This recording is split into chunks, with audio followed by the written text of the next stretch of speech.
നമസ്കാരം. ശ്രീമദ് ഭാഗവതം മൂലം പ്രഭാഷണം ഭാഗം 186 186. ഓം ഗം ഗണപതയേ നമഃ. ഓം സം സരസ്വത്യൈ സ്വാഹ. ഓം ശ്രീ ഗുരുഭ്യോ നമഃ. ഓം ശ്രീ രംഗനാഥ ശർമ്മണേ നമഃ. നാരായണ നാരായണ നാരായണ നാരായണ നാരായണ നാരായണ നാരായണ നാരായണ നാരായണ നാരായണ നാരായണ. ഓം ശ്രീകൃഷ്ണാർപ്പണമസ്തു. ഓം ശ്രീകൃഷ്ണായ പരബ്രഹ്മണേ നമഃ. ഓം ശ്രീകൃഷ്ണായ പരമാത്മനേ നമഃ. ഹരേ രാമ രാമ രാമ ഹരേ ഹരേ. ഹരേ കൃഷ്ണ കൃഷ്ണ കൃഷ്ണ ഹരേ ഹരേ.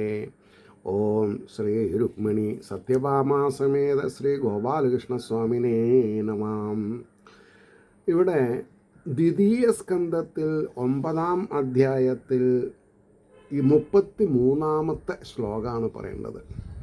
ഹൃദേ അർത്ഥം യൽ പ്രതീയേത ന പ്രതീയേത ച ആത്മനി തദ്വിദ്യാദാത്മനോ മായാം യഥാ ആഭാസോ യഥാ തമ.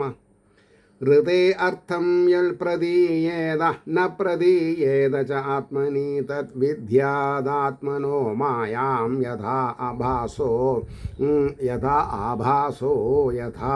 തമ. പരമാർത്ഥ പദാർത്ഥം കൂടാതെ യാതൊന്ന് തോന്നുന്നുവോ, ആത്മാവിൽ പ്രതീതിയില്ലാതെയും ഇരിക്കുന്നുവോ, അത് എൻ്റെ മായയാണെന്ന് അറിയണം. പരമാർത്ഥ വസ്തു അല്ലാത്ത എന്തൊക്കെയുണ്ടോ അതൊക്കെ ഭഗവാന്റെ മായയാണെന്ന് അറിയണം. പ്രതിബിംബം പോലെയും രാഹുവെന്ന ഗ്രഹം പോലെയുമാകുന്നു. അത് പ്രതിബിംബം നിഴല് പോലെയാണെന്ന. നിഴല് പ്രമോഷയോ നിഴലിനെ ചവിട്ടിയാൽ നമുക്ക് വേനിക്കില്ല. നിഴൽ നോക്കി കളിക്കരുതെന്നൊക്കെ പറയും. ഇനി അതിൻ്റെ ഒരു ഭാവാർത്ഥം, മായാസ്വരൂപം എന്താണെന്ന് ഉപദേശിക്കണമെന്നുള്ള ബ്രഹ്മപ്രാർത്ഥനയനുസരിച്ച് മായയുടെ സ്വരൂപത്തെ മായാധിനാഥനായ ഭഗവാൻ വിവരിക്കുന്നു. സത്യസ്വരൂപനായ ആത്മാവിൽ ത്രികാലത്തിലും ഇല്ലാത്തതായ ഭാവങ്ങൾ ഉണ്ടെന്ന് ജനങ്ങൾ വിചാരിക്കുന്നു. അത് തെറ്റിദ്ധാരണയാണ്, അബദ്ധമാണ്. ഞാൻ കൃശൻ, സ്ഥൂലൻ എന്നിങ്ങനെ ധരിക്കാറുണ്ട്. ഞാൻ വണ്ണമില്ലാത്തവൻ, വണ്ണം കൂടിയവൻ, ഉയരം കൂടിയവൻ, ഉയരമില്ലാത്തവൻ, പണ്ഡിതൻ, പാമരൻ എന്നൊക്കെ നമ്മൾ പറയുന്നുണ്ട്. അതിലൊന്നും കാര്യമില്ല. കർമ്മഫലം നന്നോ രക്ഷപ്പെട്ടു. അപ്പോൾ കൃശത, ഞാൻ കൃശൻ, സ്ഥൂലൻ എന്നിങ്ങനെ ധരിക്കാറുണ്ടല്ലോ. കൃശത, സ്ഥൗല്യം എന്നിവ ആത്മാവിൽ പരമാർത്ഥമായിട്ടുള്ളതല്ല. അതിങ്ങനെ വരും പോവും. അതിനാൽ ഇല്ലാത്തതിനെ ഉണ്ടെന്ന് വിചാരിക്കുന്നു. കൃശതാദി ആത്മധർമ്മമല്ല, ദേഹധർമ്മമാണ്, ശരീരത്തിൻ്റേതാണ്. ശരീരമുണ്ടായതാണ്, ശരീരം നശിക്കും. ആത്മാവ് ഉണ്ടായതല്ല, എവർ എക്സിസ്റ്റിംഗ് ആണ്, അത് നശിക്കില്ല. ഏതാണ് അനശ്വരം, ഏതാണ് നശ്വരം, അത് നമുക്ക് മനസ്സിലാവണം. ദേഹധർമ്മമാണ്. ഇതുപോലെ തന്നെ അന്ധൻ, പങ്കു, മൂകൻ എന്നിങ്ങനെ വിചാരിച്ച് ഖേദിക്കാറുണ്ട്. അതും ശരിയല്ല. അത് ശരീരത്തെ ബാധിക്കണതാണ്, ആത്മാവിനെ ബാധിക്കണതല്ല. അന്ധത്വാദികൾ ആത്മധർമ്മമല്ല, ഇന്ദ്രിയധർമ്മങ്ങളാണ്. ഇതേമാതിരി തന്നെ വിശപ്പ്, ദാഹം മുതലായ പ്രാണൻ്റെ ധർമ്മങ്ങളെ ആത്മധർമ്മങ്ങളായിട്ട് കരുതുന്നു. ഞാൻ ദുഃഖി, സുഖി എന്നിങ്ങനെയും ജനങ്ങൾ വിചാരിക്കുന്നുണ്ടല്ലോ. ഈ ദുഃഖസുഖാദികൾ അന്ധക്കരണധർമ്മങ്ങളാണ്.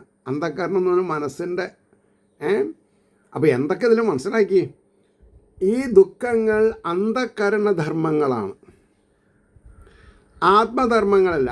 ആത്മാവിലില്ലാത്തതായ ദേഹേന്ദ്രിയാന്തക്കരണധർമ്മങ്ങളെ ആത്മധർമ്മങ്ങളെന്ന് വിചാരിക്കുവാൻ തക്കവിധം ബുദ്ധിയെ മോഹിപ്പിക്കുന്നതായ ശക്തി യാതൊന്നോ അതാകുന്നു മായയുടെ സ്വരൂപം. പരമാർത്ഥമായ സച്ചിദാനന്ദ സ്വരൂപം അനുഭവപ്പെടുവാൻ തടസ്സമായിരിക്കുന്ന ആവരണശക്തി യാതൊന്നോ അതാകുന്നു മായാസ്വരൂപം. അപ്പോൾ ഇല്ലാത്തതുണ്ടെന്നും ഉള്ളതില്ലെന്നും തോന്നുന്നതായ ദേഹത്തിൻ്റെ കാരണമാണ് മായയെന്ന് ധരിച്ചുകൊള്ളുക. ഏതുപോലെ എന്നാൽ നേത്രദോഷം നിമിത്തം 2 ചന്ദ്രനുണ്ടെന്ന് തോന്നുന്നത് പോലെ കണ്ണിന് അസുഖം ബാധിച്ചാൽ ചിലപ്പോൾ അല്ലെങ്കിൽ തല കറങ്ങുമ്പോൾ 2 ചന്ദ്രനുണ്ടെന്നൊക്കെ തോന്നും, ഒന്നിനെ പലതായി തോന്നും. അപ്പോൾ പറഞ്ഞു ഇല്ലാത്തതുണ്ടെന്ന് തോന്നും. രാഹു എന്നൊരു ഗ്രഹമുണ്ടെന്നിരിക്കലും സൂര്യനിലും ചന്ദ്രനിലും പ്രതിഫലിക്കുന്ന ഛായ കൊണ്ട് മാത്രമേ അതിനെ അറിവാൻ കഴിയുകയുള്ളൂ. അല്ലാണ്ട് ആ നക്ഷത്രത്തിനെ കാണാൻ പറ്റില്ല, ഗ്രഹങ്ങളെ കാണാൻ പറ്റില്ല.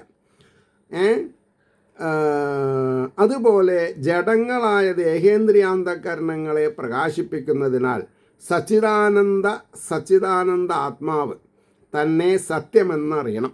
സച്ചിദാനന്ദ ആത്മാവ് തന്നെ സത്യമെന്നറിയണം. ഈ സത്യബോധത്തെ മറയ്ക്കുന്നതായ ശക്തിയാണ് മായ എന്ന് സാരം. അപ്പോൾ മായയെ തരണം ചെയ്യാൻ സാധിക്കണം. 34-ാമത്തെ ശ്ലോകം. അപ്പോൾ ഇപ്പോൾ ഈ പറഞ്ഞത് ഏതാ? ചതുശ്ലോകി ഭാഗവത്തിൽ 2-ാമത്തെ ശ്ലോക. അപ്പോൾ എന്തിനെ മനസ്സിലായാൽ ആത്മധൈര്യം നഷ്ടം വരില്ല? ഈ ചതുശ്ലോകി ഭാഗവതത്തിൻ്റെ അർത്ഥം മനസ്സിലാക്കിയാൽ മതി. കഴിഞ്ഞ എപ്പിസോഡിൽ പറഞ്ഞ അവസാനത്തെ ശ്ലോകം, ഇപ്പോൾ പറഞ്ഞത്, ഇനി പറയാൻ പോകുന്ന 2 ശ്ലോകങ്ങൾ. അങ്ങനെ അതായത് ഈ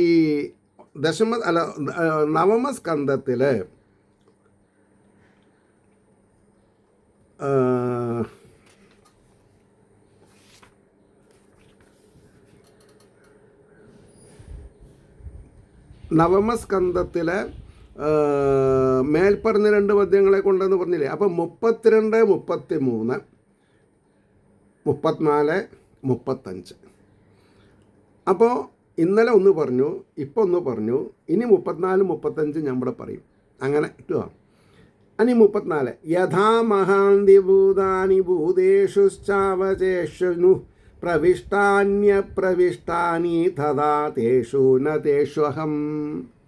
യഥാ മഹാന്തി ഭൂതാനി ഭൂതേഷുശ്ചാവചേഷുനു പ്രവിഷ്ടാന്യപ്രവിഷ്ടാനി തഥാ തേഷു ന തേഷ്വഹം.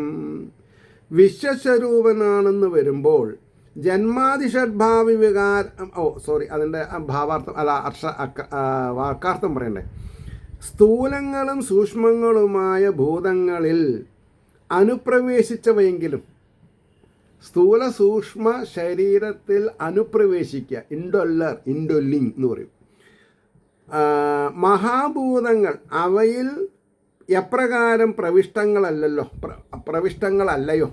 അതായത് പഞ്ചമഹാഭൂതത്തിൽ ഈശ്വരനെ കാണാൻ പറ്റില്ല, പക്ഷെ അത് ഈശ്വരനാണ്. ആകാശം, വായു, അഗ്നി, ജലം, ഭൂമി. അപ്പോൾ അനുപ്രവേശിച്ചവയാണെങ്കിലും മഹാഭൂതങ്ങൾ അനുപ്രവേശിക്കാത്തവയാകുന്നു. കാരണം കാര്യങ്ങളുടെ നാശാദി വികാരങ്ങൾ കൂടാതെ ബഹിർഭാഗത്തും മഹാഭൂതങ്ങളുണ്ടല്ലോ.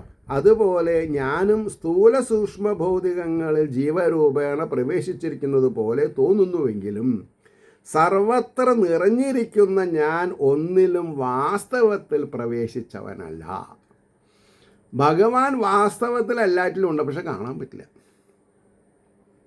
സർവാത്മകനാണെങ്കിലും നിർവികാരനാകുന്നുവെന്ന് സാരം. ഈ നിർവികാരൻ എന്നുള്ളത് ശരിക്കും നമ്മൾ മനസ്സിലാക്കിയില്ലെങ്കിൽ നട്ടം തരും. ഇപ്പോൾ ഗുരുവായൂരാണെങ്കിലും ഏത് ക്ഷേത്രത്തിലാണെങ്കിലും ജഡസ്വരൂപത്തിലുള്ള വിഗ്രഹത്തിൽ ചൈതന്യവത്തായ ആത്മാവിൻ്റെ പ്രതിഫലനം ആണ് അതിന് തേജസ് കൊടുക്കുന്നത്. അപ്പോൾ ഒരാൾ മരിച്ചാൽ അയാളെ സംബന്ധിച്ചിടത്തോളം ഗുരുവായൂരപ്പൻ ഇല്ല. കാരണം അയാളുടെ ശരീരം നശിച്ചു. അയാളിലുള്ള ചൈതന്യം ഇവിടെ ഉണ്ട്, പക്ഷേ അതിനൊറ്റയ്ക്ക് നിൽക്കാൻ പറ്റില്ല. അനുപ്രവേശിച്ചവനാണെങ്കിലും പ്രവിഷ്ടമാവില്ല. അതന്നെ സത്യം. ഇനി അതെ, അപ്പം ഞാനത് എനിക്ക് എന്തോ ഈ വികാരത്തള്ളിച്ചുകൊണ്ട് ഞാനിപ്പോൾ അതായത് അതിൻ്റെ വാക്കാർത്ഥം ഞാൻ പറഞ്ഞു എന്നാണ് വിചാരിക്കുന്നത്. അല്ലെങ്കിൽ ഞാനൊരു കാര്യം ചെയ്യാം, അത് ഒന്നുകൂടി പറയാം. കാരണം എന്താ വെച്ചിട്ടുണ്ടോ, എൻ്റെ തെറ്റ് വരാൻ പാടില്ല. ഞാൻ കുറച്ച് സീരിയസ് ആയിട്ട് തിങ്ക് ചെയ്യും എപ്പോഴും. ഇത്രയും ഗഹനമായിട്ടുള്ള സംഗതി ആൾക്കാർ കൈവിട്ട് കളയണമല്ലോ. നമ്മൾ എന്തുമാത്രം ഉത്സാഹത്തോടു കൂടിയിട്ടാണ് ഇത് പറയുന്നത്. ഇത് എന്തുകൊണ്ട് ആൾക്കാർക്ക് മനസ്സിലാവണില്ല? ആൾക്കാർ എന്തുകൊണ്ട് ഇത് ഏറ്റെടുക്കണില്ല? പൂരവും വേലിയും താലിപ്പൂരൊക്കെ ഏറ്റെടുക്കണില്ലേ? അതുകൊണ്ട് എനിക്ക് ഇവിടെ ഒന്ന് സർക്യൂട്ട് ബ്രേക്കായി. ഞാൻ ഒന്നുകൂടി പറയാം. സ്ഥൂലങ്ങളും സൂക്ഷ്മങ്ങളുമായ ഭൂതങ്ങളിൽ അനുപ്രവേശിച്ചവയെങ്കിലും മഹാഭൂതങ്ങൾ അവയിൽ എപ്രകാരം പ്രവിഷ്ടങ്ങളല്ലയോ അപ്രകാരം അവയിൽ ഞാൻ പ്രവേശിച്ചവനും പ്രവേശിക്കാത്തവനുമാകുന്നു എന്നാണ് എൻ്റെ വാക്കാർത്ഥം. ഇങ്ങനെയാണ് ഭാവാർത്ഥം. വിശ്വസ്വരൂപനാണെന്ന് വരുമ്പോൾ ജന്മാദി ഷഡ്ഭാവവികാരങ്ങളുള്ളവനാണെന്നുള്ള ശങ്കയെ പരിഹരിപ്പാനായി ദൃഷ്ടാന്തപൂർവം പറയുന്നു. സ്ഥൂല സൂക്ഷ്മങ്ങളായി കാണപ്പെടുന്ന ഭൗതികങ്ങളിൽ അനുപ്രവേശിച്ചവനാണെങ്കിലും മഹാഭൂതങ്ങൾ അനുപ്രവേശിക്കാത്തവയാകുന്നു. കാരണം കാര്യങ്ങളുടെ നാശാദി വികാരങ്ങൾ കൂടാതെ ബഹിർഭാഗത്തും മഹാഭൂതങ്ങളുണ്ട്. അതുപോലെ ഞാനും സ്ഥൂല സൂക്ഷ്മ ഭൗതികങ്ങളിൽ ജീവരൂപേണ പ്രവേശിച്ചിരിക്കുന്ന പോലെ തോന്നുന്നുവെങ്കിലും സർവത്ര നിറഞ്ഞിരിക്കുന്ന ഞാൻ ഒന്നിലും വാസ്തവത്തിൽ പ്രവേശിച്ചവനല്ല. സർവാത്മകനാണെങ്കിലും നിർവികാരനാകുന്നുവെന്ന് സാരം. ഇത് മനസ്സിലാക്കാണ്ട് പോകരുത്.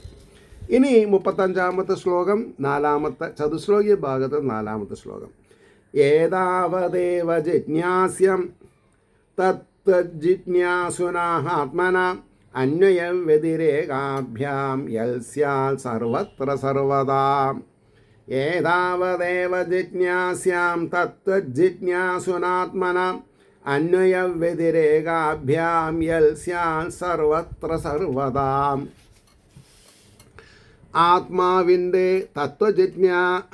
ആത്മാവിൻ്റെ തത്വം അറിവാൻ ആഗ്രഹിക്കുന്നവനാൽ അറിയപ്പെടുവാൻ യോഗ്യമായത് ഇത്ര മാത്രമാകുന്നു. ഈ 4 ശ്ലോകങ്ങൾ ശരിക്കും വേണ്ട മാതിരി ഗുരുമുഖത്തിൽ നിന്ന് കേട്ട് പഠിച്ചാൽ രക്ഷപ്പെടാം.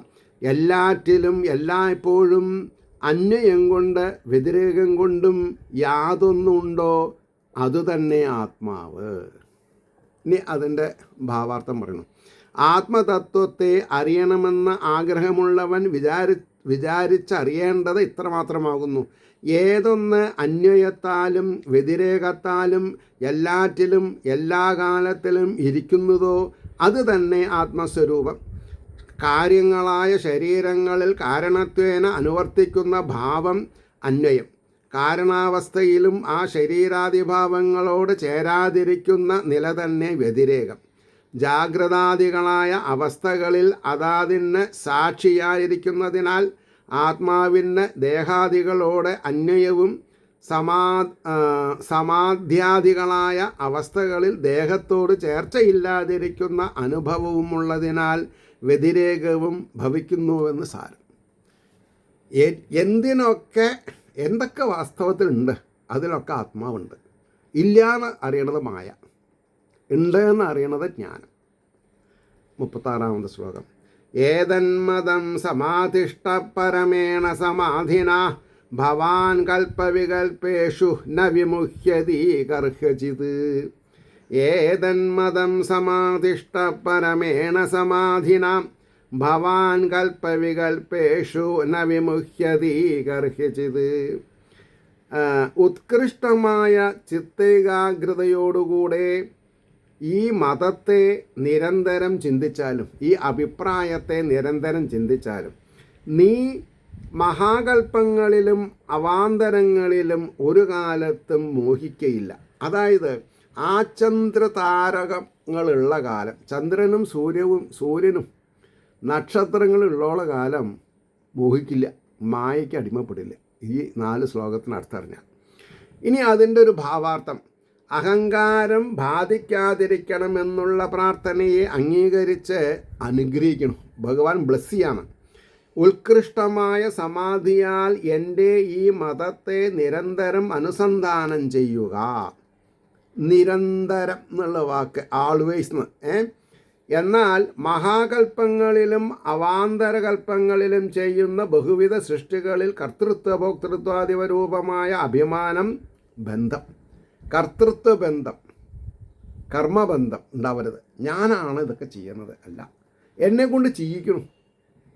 അപ്പോൾ രക്ഷപ്പെട്ടു. അപ്പോൾ മഹാകൽപ്പങ്ങളിലും അവാന്തരകൽപ്പങ്ങളിലും ചെയ്യുന്ന ബഹുവിധ സൃഷ്ടികളിൽ കർത്തൃത്വ ഭോക്തൃത്വാദിരൂപമായ അഭിമാനം മോശം. ബന്ധം അങ്ങയ്ക്കൊരു കാലത്തും ഉണ്ടാകയില്ല. ബ്രഹ്മാവിന് അഭിമാനം ഉണ്ടായതായിട്ട് പുരാണങ്ങൾ ചിലയിടത്ത് കാണും. ഈ ഭാഗവതത്തിൽ തന്നെ കാണും. നിരന്തര സമാധ്യഭാവം അതിന് കാരണം എന്നിവിടെ സൂചിപ്പിച്ചു.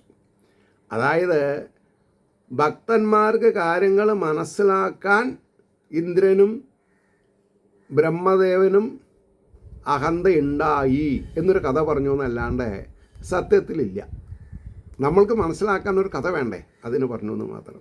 ശ്രീ ശുഗാവാച 37ാമത്തെ ശ്ലോകം. സംപ്രതിശൈവമജനോ ജനാനാം പരമേഷ്ഠിനം പശ്യതസ്തസ്യ തദ്രൂപം ആത്മനോ ഞരുണദ്ധരീ. സംപ്രതിശൈവമജനോ ജനാനാം പരമേഷ്ഠിനം പശ്യതസ്തസ്യ തദ്രൂപം ആത്മനോ നിരുണദ്ധരീ. ദുഃഖങ്ങളെ നശിപ്പിക്കാൻ ഹരി ഹരി ഹരേ ഹരേ എന്ന് പറഞ്ഞാൽ മഹാവിഷ്ണു. ദുഃഖങ്ങളെ ശമിപ്പിക്കുന്നവൻ അർത്ഥം അറിഞ്ഞിരിക്കണം. അല്ലാണ്ട് വെറുതെ ഹരേ ഹരേ എന്ന് പറഞ്ഞ എന്താ കാര്യം? ദുഃഖങ്ങളെ ഹരിക്കുന്നവനാണ് എന്നറിയണം. ജനങ്ങളുടെ വെഷ്ടികളായി ഭവിച്ചിരിക്കുന്നവരുടെ അധിപനോട് ഇപ്രകാരം ഉപദേശിച്ചിട്ട് ജന്മാദിവികാരങ്ങളില്ലാത്തവൻ അവൻ ബ്രഹ്മാവ് നോക്കിക്കൊണ്ടിരിക്കെ തൻ്റെ ആ രൂപത്തെ നിരോധിച്ചു, ഞെരുണത് മറച്ചു. എവിടുന്നാണ് വന്നത് അവിടേക്ക് പോയി. ഇനി അതിൻ്റെ ഭാവാർത്ഥം ശുഗമണി അരുളി ചെയ്തു. ജനനാദിവികാരങ്ങളില്ലാത്ത ഭഗവാൻ ശ്രീനാരായണൻ ജനങ്ങളുടെ ആധിപത്യത്തിൽ ഇരിക്കുന്ന ബ്രഹ്മാവനോട് ഇപ്രകാരം കൽപ്പിച്ചിട്ട് ആ ബ്രഹ്മദേവൻ നോക്കിക്കൊണ്ടിരിക്കെ ആ സ്വരൂപത്തെ മറച്ചു, അന്തർധാനം ചെയ്തുവെന്ന് സാരം. അന്തർധാനം ചെയ്യുന്ന അകത്തിരുന്നു എന്നർത്ഥം. അകത്താണ് അന്തർധാനം ചെയ്തു, അകത്തേക്ക് പോയി. 38. അന്തർഹിതേന്ദ്രിയാർത്ഥായ ഹരയേ വിഹിതാഞ്ജലി സർവഭൂതമയോ വിശ്വം സസർജേതം സപൂർവവത്. അന്തർഹിതേന്ദ്രിയാർത്ഥായ ഹരയേ വിഹിതാഞ്ജലി സർവഭൂതമയോ വിശ്വം സസർജേതം സപൂർവവത്. അപ്പോൾ സർവഭൂതസ്വരൂപനായ അവൻ അന്തർഹിതേന്ദ്രിയാർത്ഥായ മറയ്ക്കപ്പെട്ട സ്വരൂപത്തോടു കൂടിയ ഹരിക്കായിക്കൊണ്ട് അഞ്ജലി ബന്ധിച്ചവനായിട്ട് കൈ കൂപ്പിക്കൊണ്ട് ഈ ലോകത്തെ മുമ്പത്തെ പോലെ സൃഷ്ടിച്ചു. ഇനി അതിൻ്റെ ഭാവാർത്ഥം. എല്ലാ ഭൂതങ്ങളുടെയും സ്വരൂപമായിരിക്കുന്ന ബ്രഹ്മദേവൻ എല്ലാ ഭൂതങ്ങളുടെയും സ്വരൂപമാണ് എന്ന് പറഞ്ഞാൽ എല്ലാവരിലും സൃഷ്ടിക്കാനുള്ള കഴിവുണ്ട്. എല്ലാ ഭൂതങ്ങളുടെയും അതാണ് എല്ലാ ഭൂതങ്ങളുടെയും സ്വരൂപമായിരിക്കുന്ന ബ്രഹ്മദേവൻ ഇന്ദ്രിയ വിഷയമല്ലാതായി ഭവിച്ച ഹരിയെ വണങ്ങിയ ശേഷം, ഇന്ദ്രിയ വിഷയമല്ലാതായി കണ്ണുകൊണ്ട് കാണാനോ കൈകൊണ്ട് തൊടാനോ പറ്റാത്ത രീതിയിൽ ഹരിയെ വണങ്ങിയ ശേഷം ഈ പ്രപഞ്ചത്തെ മുമ്പത്തെ പോലെ സൃഷ്ടി ചെയ്തു. സമഷ്ടിയിൽ വ്യഷ്ടികൾ അടങ്ങിയിരിക്കുന്നതിനാൽ, എന്താ വ്യഷ്ടി സമഷ്ടി എന്ന് പറഞ്ഞാൽ? നമ്മളൊക്കെ വ്യക്തികൾ വ്യഷ്ടിയാണ്. ആസ് എ ഹോൾ എന്ന് പറഞ്ഞാലോ സമഷ്ടിയാണ്. അപ്പോൾ സമഷ്ടിയിൽ വ്യഷ്ടികൾ അടങ്ങിയിരിക്കുന്നതിനാൽ സകല ഭൂതങ്ങളും വ്യഷ്ടികളും അടങ്ങിയിരിക്കുന്ന ബ്രഹ്മാവിന് ലോകം സൃഷ്ടിക്കുന്നതിൽ പ്രയാസമുണ്ടായില്ല. ഏതു വിധമാണ് സൃഷ്ടിക്കേണ്ടതെന്നുള്ള ബോധം മറന്നിരുന്നു. ശ്രീഹരിയുടെ കാരുണ്യത്താൽ ആ മറവി ഇപ്പോൾ നീങ്ങി പൂർവകൽപ്പത്തിൽ എന്ന പോലെ സൃഷ്ടി ആരംഭിച്ചു എന്ന് പറഞ്ഞു. ഇതിൽ 45 ശ്ലോകങ്ങളാണുള്ളത്. ഇപ്പം നമ്മൾ 39ാമത്തെയാണ് പറഞ്ഞത്. അപ്പോൾ 39, 40, 41, 42, 43 44, 45 7 ശ്ലോകം പറയണം. 1, 2, 3, 4, 5, 6, 7 അത് പറയാം, എന്നിട്ട് അവസാനിപ്പിക്കുന്നുള്ളൂ കേട്ടോ. 10-15 മിനിറ്റിൽ അറിയും. 39 പ്രജാപതിർ ധർമ്മപതിർ ഏകതാ നിയമാൻ യമാൻ ഭദ്രം പ്രജാനാം അന്വിശ്ചൻ അധിഷ്ഠത് സ്വാർത്ഥകാമ്യയാ. എല്ലാം കൂട്ടക്ഷരാണ്, വ്യത്യസ്തമായിട്ട് വായിച്ചിട്ടുണ്ട്, ശ്രദ്ധിച്ചാൽ മതി. പ്രജാപതിർ ധർമ്മപതിർ ഏകതാ നിയമാൻ യമാൻ ഭദ്രം പ്രജാനാം അന്വിശ്ചൻ അധിഷ്ഠത് സ്വാർത്ഥകാമ്യയാം. ഒരു കാലത്തിൽ ധർമ്മങ്ങളുടെ പ്രവർത്തകനായ ബ്രഹ്മാവ് ജനങ്ങളുടെ മംഗളത്തെ ആഗ്രഹിക്കുന്നവനായിട്ട് തൻ്റെ ആ കാര്യം സാധിക്കാൻ ആഗ്രഹത്തോടുകൂടെ നിയമങ്ങളെയും യമങ്ങളെയും അനുഷ്ഠിച്ചു. എല്ലാറ്റിനും ഒരു ലോ ആൻഡ് ബൈലോസ് വേണം. ലോസും വേണം, ബൈലോസും വേണം. അതാണ് പറഞ്ഞത്. ശ്രീഹരി പ്രത്യക്ഷനായി ഉപദേശിച്ച് മറിഞ്ഞു.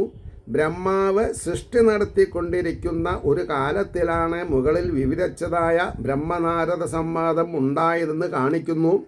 ധർമ്മങ്ങളുടെ പ്രവർത്തകനായ ബ്രഹ്മദേവൻ സ്വപ്രജകൾക്ക് മംഗളം ഭവിക്കണം, അതിനായി അവർ തപസ്സാചരിക്കണം എന്നുള്ള സ്വാർത്ഥം സാധിപ്പാൻ വേണ്ടി എല്ലാവരും തപസ്സനുഷ്ഠിക്കണം. സ്നാന ജപങ്ങൾ അനുഷ്ഠിച്ചുകൊണ്ട് തപോനിരതനായിരുന്നു. ഒരാൾ കാണിക്കുമ്പോഴല്ലേ അത് കാണിക്കണം എന്നുള്ള താല്പര്യം ഉണ്ടാവുക. ബ്രഹ്മാവ് സദാസമയത്തും സ്നാനജപങ്ങൾ അനുഷ്ഠിച്ചുകൊണ്ട് തപോനിരതനായിരുന്നു. തപസ് തൻ്റെ ജോലി വ്യാപൃതനായി. അവിടെ ഉത്സാഹം ഇല്ലാണ്ടിരിക്കാൻ പാടില്ല, നിരുത്സാഹം ഉണ്ടാവരുത്, ജാള്യത ഉണ്ടാവരുത്. ആത്മബോധം നിമിത്തം കർമ്മബന്ധമില്ലാത്തവനാണ് ബ്രഹ്മാവ്. ആത്മബോധത്തിലിരിക്കുന്ന ആൾ ഞാനാണിതൊക്കെ ചെയ്തതെന്ന് പറയില്ല. അല്പന്മാരാണ് ഞാനാണിതൊക്കെ ചെയ്തതെന്ന് പറയാം.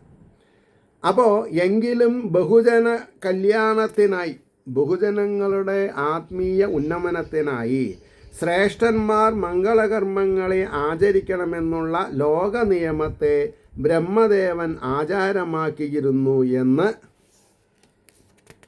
സൂചിപ്പിച്ചു. ഇനി 40 41 ഒപ്പം പോവും. തം നാരദ പ്രിയതമോ രിഗ്ധാദാനാം മനൂരഥ ശുശ്രൂഷമാണശീലേന പ്രശ്രയേണ ദമേന ജാം മായാം വിവിദിഷൻ വിഷ്ണോർമായേയ സസ്യ മഹാമുനി മഹാഭാഗവതോ രാജൻ പിതരം പര്യദോഷയത്.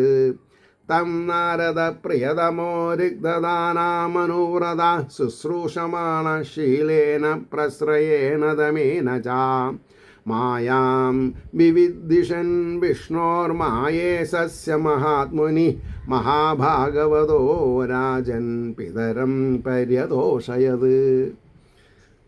അനന്തരാവകാശികളിൽ വെച്ച് ബ്രഹ്മാവിൻ്റെ പുത്രന്മാരിൽ വെച്ച് അത്യന്തം പ്രിയപ്പെട്ടവനും മനസ്സിനെ അനുസരിച്ച് നടക്കുന്നവനും. ആരുടെ മനസ്സിലാണ് ഈശ്വരനുള്ളത്? അങ്ങനത്തെവരുടെ ഒപ്പം. അല്ലാണ്ട് ഈശ്വരീയത ഇല്ലാത്ത മനസ്സിൻ്റെ ഉടമയാവരുത് കേട്ടോ. അപ്പോൾ മനസ്സിനെ അനുസരിച്ച് നടക്കുന്നവനും സൽസ്വഭാവം കൊണ്ടും വിനയം കൊണ്ടും ഇന്ദ്രിയ നിഗ്രഹം കൊണ്ടും പിതാവിനെ സേവിക്കുന്നവനും. പിതാവിനെ സേവിക്കാത്തവൻ നരകം, മാതാവിനെ സേവിക്കാത്തവൻ അതിനേക്കാൾ വലിയ നരകത്തിൽ. പരമർശമുണ്ടോ? അപ്പോൾ പിതാവിനെ സേവിക്കുക, അത് വലിയൊരു കാര്യമാണ്. മഹാഭക്തനും ഏറ്റവും വിചാരശീലനുമായ നാരദൻ മായാധിനാഥനായ വിഷ്ണുവിൻ്റെ മായാസ്വരൂപം വരുവാൻ ആഗ്രഹിക്കുന്നവനായിട്ട് പിതാവിനെ ഏറ്റവും സന്തോഷിപ്പിച്ചു. ഒരാളിൽ നിന്ന് ഒരു ഉപകാരം കിട്ടണമെങ്കിൽ അയാളെ സന്തോഷിപ്പിക്കണം. പ്രത്യേകിച്ച് ബ്രഹ്മജ്ഞാനം ഉപദേശം കിട്ടുക എന്ന് പറഞ്ഞാൽ ആ വ്യക്തിനെ അനുമോദിക്കണം. ആ വ്യക്തിനെ അനുമോദിക്കുന്നത് എങ്ങനെയാ? ആ വ്യക്തിയുടെ ശരീരത്തിനല്ല, ആത്മാവിന്. അതാണ് ഈശ്വര പൂജ. ആർക്കൊക്കെ നമ്മൾ അനുമോദനം കൊടുക്കണോ അത് വ്യക്തിക്കല്ല, വ്യക്തിത്വത്തിനാണ്. ത്വം, വ്യക്തിയിലുള്ള ത്വം. ഈ ഒരു ട്രിക്ക് നമ്മൾ മനസ്സിലാക്കണം. അച്ഛനമ്മമാർ വഴക്കടിക്കുന്നുണ്ടാവും, നമുക്ക് പലതരത്തിൽ ഉപദ്രവങ്ങൾ ചെയ്തിട്ടുണ്ടാവാം. കാരണം എന്താ, എല്ലാവരും സാഹചര്യങ്ങളുടെ സമ്മർദ്ദത്തിന് വഴങ്ങിയിട്ടാണ് ജീവിക്കുന്നത്. അപ്പോൾ നമ്മൾ ജീവിക്കുന്ന കൂട്ടത്തിൽ സന്തോഷമായിട്ടാവില്ല അച്ഛനമ്മമാർ ജീവിച്ചിട്ടുണ്ടാവുക. അപ്പോൾ വ്യക്തിത്വത്തിനെ അവഹേളിക്കരുത്, അതാണ് അതിൻ്റെ ഉദ്ദേശം. അപ്പോൾ ഏറ്റവും സന്തോഷിപ്പിച്ചു. അപ്പോൾ അതിൻ്റെ ഭാവാർത്ഥം പറയാം. ഹേ രാജാവേ, അനുസരിക്കുന്നവനും സൽസ്വഭാവം, വിനയം, ഇന്ദ്രിയ നിഗ്രഹം എന്നീ ഗുണങ്ങളോടുകൂടെ പിതാവിനെ ശുശ്രൂഷിക്കുന്ന സ്വഭാവത്തോടുകൂടിയവനും മഹാഭക്തനും മാമുനിയുമായ നാരദൻ മായാസ്വരൂപത്തെ അറിയണമെന്നുള്ള ആഗ്രഹത്തോടുകൂടെ പിതാവിനെ സന്തോഷപ്പെടുത്തി. ഇനി 42. തുഷ്ടം നിശാമ്യപിതരം ലോകാനാം പ്രപിതാമഹം ദേവർഷി പരിപപ്രശ്ച ഭവാൻ യന്മാനുപൃച്ഛതി. തുഷ്ടം നിശാമ്യപിതരം ലോകാനാം പ്രപിതാമഹം ദേവർഷി പരിപപ്രശ്ച ഭവാൻ യന്മാനുപൃച്ഛതി. ലോകങ്ങളുടെ ആദ്യ പിതാവായ സ്വപിതാവിനെ സന്തുഷ്ടനായിരിക്കുന്നുവെന്ന് കണ്ടിട്ട് നാരദൻ അങ്ങ് എന്നോട് യാതൊന്നിനെ ചോദിക്കുന്നുവോ അതിനെ സാദരം ചോദിച്ചു. അതായത് ഒരു കാലത്ത് നാരദർ എന്താണ് ബ്രഹ്മാവിനോട് ചോദിച്ചത്, അത് ബ്രഹ്മാവ് വിഷ്ണുവിനോട് ചോദിക്കണ്ടായി. അല്ലാണ്ട് എങ്ങനെ ഉത്തരം കിട്ടുക? ഹേ രാജാവേ, ഇപ്പോൾ അങ്ങ്, അതായത് ഇവിടെ എന്താ പറയുക, പരീക്ഷിത്ത് മഹാരാജാവ് ശുഗമുനിയോട് ചോദിച്ചു. അതേ ചോദ്യം നാരദര് ബ്രഹ്മാവിനോട് ചോദിക്കണ്ടായി. അതാണ് പറഞ്ഞത്. ഹേ രാജാവേ, ഇപ്പോൾ അങ്ങ് എന്നോട് എന്തൊന്നിനെക്കുറിച്ച് ചോദിക്കുന്നുവോ ആ വിഷയത്തെക്കുറിച്ച് ദേവർഷിയായ നാരദൻ ലോകങ്ങളുടെ പിതാമഹനും തൻ്റെ പിതാവുമായ ബ്രഹ്മാവ് സന്തോഷിച്ചിരിക്കുന്നുവെന്ന് കണ്ടിട്ട് ചോദിച്ചു. അപ്പോൾ ഞാൻ അതിനിടയ്ക്ക് ബ്രഹ്മാവ് വിഷ്ണുവോട് ചോദിച്ചു എന്ന് പറഞ്ഞു. അത് ഞാൻ വിഡ്രോ ചെയ്തു കേട്ടോ. 43-ാമത്തെ ശ്ലോകം. തസ്മാ ഇദം ഭാഗവതം പുരാണം ദശലക്ഷണം പ്രോക്തം ഭഗവതാ പ്രാഹ പ്രീതപുത്രായ ഭൂതകൃത്. തസ്മാ ഇദം ഭാഗവതം പുരാണം ദശലക്ഷണം 10 ലക്ഷണം പ്രോക്തം ഭഗവതാ പ്രാഹ പ്രീതപുത്രായ ഭൂതകൃത്. ഭഗവാനാൽ, അതായത് ശ്രീനാരായണനാൽ പ്രകർഷേണ ഉപദേശിക്കപ്പെട്ടതും 10 ലക്ഷണങ്ങളടങ്ങിയതുമായ ഭാഗവതമെന്നു പേരായ ഈ പുരാണത്തെ സന്തുഷ്ടനായ ബ്രഹ്മാവ് പുത്രനായ നാരദനായിക്കൊണ്ട് പറഞ്ഞു. അതിൻ്റെ ഭാവാർത്ഥം, സൃഷ്ടികർത്താവായ ബ്രഹ്മാവ് തനിക്ക് സംഗ്രഹമായിട്ട്, മഹാവിഷ്ണു ബ്രഹ്മാവിനോട് സംഗ്രഹമായി ചതുശ്ലോകി ഭാഗവതം പഠിപ്പിച്ചത്, അത് ബ്രഹ്മാവ് നാരദന് പറഞ്ഞു കൊടുത്തു. നാരദർ വ്യാസന് പറഞ്ഞു കൊടുത്തു. വ്യാസര് അതിനെ വിന്യസിച്ചു 12 സ്കന്ധങ്ങളോടുകൂടി 14,000 ചില ശ്ലോകമാക്കി മാറ്റി. അത് ബ്രഹ്മർഷിയായിരിക്കുന്ന, അല്ലെങ്കിൽ തൻ്റെ മകനായിരിക്കുന്ന ശുഗബ്രഹ്മ മഹർഷിയെ പഠിപ്പിച്ചു. ശുഗബ്രഹ്മ മഹർഷി അത് പരീക്ഷത്തിന് ഉപദേശിച്ചു, മോക്ഷം കൊടുത്തു. ഇതാണ് ഇതിൻ്റെ ഓർഡർ.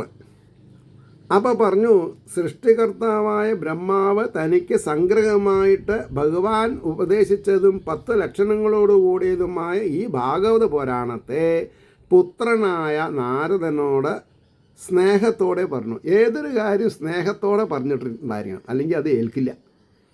ഇനി 44. നാരദ പ്രാഹമുനയേ സരസ്വത്യാസ്തടേ നൃപ ധ്യായതേ ബ്രഹ്മപരമം വ്യാസായാം അമിത തേജസേ. നാരദ പ്രാഹമുനയേ സരസ്വത്യാസ്തടേ നൃപ ധ്യായതേ ബ്രഹ്മപരമം വ്യാസായാമിത തേജസേ. ഹേ രാജാവേ, സരസ്വതി നദീതീരത്തിൽ പരബ്രഹ്മത്തെ ധ്യാനിച്ചുകൊണ്ടിരിക്കുന്ന അളവറ്റ തേജസ്സോടുകൂടിയ വ്യാസമുനിക്കായിക്കൊണ്ട് പറഞ്ഞു. സരസ്വതി തീരത്ത് സരസ്വതി നദീതീരത്തിൽ മഹാഭാരതം പോലെ ശ്രേഷ്ഠമായ അതിഗഹനമായ 1.25 ലക്ഷം ശ്ലോകങ്ങളുള്ള മഹാഭാരതം നിർമ്മിച്ചു. പക്ഷേ എന്തോ പോരായ്മയുണ്ടെന്ന് നാരദർക്ക് വ്യാസരെ കണ്ടപ്പോൾ മനസ്സിലായി. ആ പോരായ്മ നികത്താൻ ഭാഗവതം, ചതുശ്ലോകീയ ഭാഗവതം പറഞ്ഞു കൊടുത്ത് അതിനെ വിന്യസിക്കാൻ പറഞ്ഞു. അങ്ങനെയാണ് ശ്രീമദ് ഭാഗവതം ഉണ്ടായത് എന്ന് മനസ്സിലാക്കുക. അതിൻ്റെ ഭാവാർത്ഥം: ഹേ രാജാവേ, ആ നാരദമുനി സരസ്വതി നദീതീരത്തിലിരുന്ന് പരബ്രഹ്മത്തെ ധ്യാനിക്കുന്നവനും അധികരിച്ച തേജസ്സുള്ളവനുമായ വ്യാസമുനിക്ക് ഉപദേശിച്ചു. ഇനി ഈ 9-ാം അധ്യായത്തിൽ അവസാനത്തെ ശ്ലോകം 45: യദുത്ത അഹം ത്വയാ പൃഷ്ടോ വൈരാജാൽ പുരുഷാദിതം യഥാ ആസീത് തദുപാഖ്യാസേ പ്രശ്നശ്യാംശ്ച കൃഷ്ണശാം. യദുത്താഹം ത്വയാ പൃഷ്ടോ വൈരാജാൽ പുരുഷാദിതം യഥാ ആസീത് തദുപാഖ്യാസേ പ്രശ്നശ്യാംശ്ച കൃഷ്ണശാം. വിരാട് പുരുഷനിൽ നിന്ന് എപ്രകാരം ഇതുണ്ടായി എന്ന് അങ്ങയാൽ ഞാൻ യാതൊന്നു ചോദിക്കപ്പെട്ടുവോ അതിനെയും ഇതര ചോദ്യങ്ങളെയും സമ്പൂർണമായിട്ട് പറയാമെന്ന് പറഞ്ഞു. അതെങ്ങനെയാണ് അതിൻ്റെ ഭാവാർത്ഥം? വളരെ സിമ്പിളാണ്. വിരാട് പുരുഷനിൽ നിന്ന് ഈ പ്രപഞ്ചം എങ്ങനെയുണ്ടായി എന്നുള്ള അങ്ങയുടെ ചോദ്യത്തിനും മറ്റുള്ള ചോദ്യങ്ങൾക്കും ആ വ്യാസമുനിയായ എൻ്റെ പിതാവ് എനിക്ക് ഉപദേശിച്ചതിനെ അനുസരിച്ച് ഞാൻ അങ്ങയോട് പറയാം എന്ന് പരീക്ഷിത് മഹാരാജാവിനോട് പറഞ്ഞു. ഇതി ശ്രീമദ് ഭാഗവതേ മഹാപുരാണേ ദ്വിതീയസ്കന്ധേ മനനനിരൂപണ പ്രകരണേ ശങ്കാനിരൂപണം നാമ 9-മോऽധ്യായഃ. സർവത്ര ഗോവിന്ദനാമ സങ്കീർത്തനം. ഗോവിന്ദ ഗോവിന്ദ. ബാക്കി ഭാഗം അടുത്ത എപ്പിസോഡിൽ പറയാം. ഏവർക്കും ശ്രീ ഹരിയുടെ അനുഗ്രഹാശിസ്സുകൾ നിർലോഭമുണ്ടാവട്ടെ എന്നും ലോകാ സമസ്ത സുഖിനോ ഭവന്തു ആയിരിക്കട്ടെ നമ്മുടെ പ്രാർത്ഥന.